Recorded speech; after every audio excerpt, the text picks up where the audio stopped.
বন্ধুরা, প্রত্যেকটি দেশই কিন্তু তাদের দেশের স্বাধীনতা দিবসে তাদের শক্তি প্রদর্শন করে।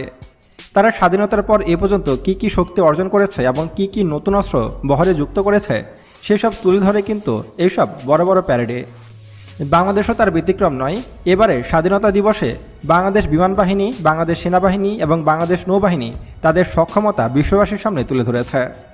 এবং এই অনুষ্ঠানে সে সময় ছিল বিশ্বের বিভিন্ন রাষ্ট্রদূত থেকে শুরু করে আন্তর্জাতিক গণমাধ্যমের বিভিন্ন সাংবাদিক।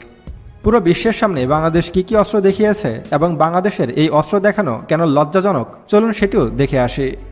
বন্ধুরা, বাংলাদেশের স্বাধীনতা দিবসের এই প্যারেড অনুষ্ঠানে বাংলাদেশ বিমান বাহিনীর সবথেকে আধুনিক অস্ত্র ছিল MiG-29, যে বিমানগুলো 60-এর দশকের, এবং এই বিমানগুলোকে বাংলাদেশ ক্রয় করেছিল 1999 সালে।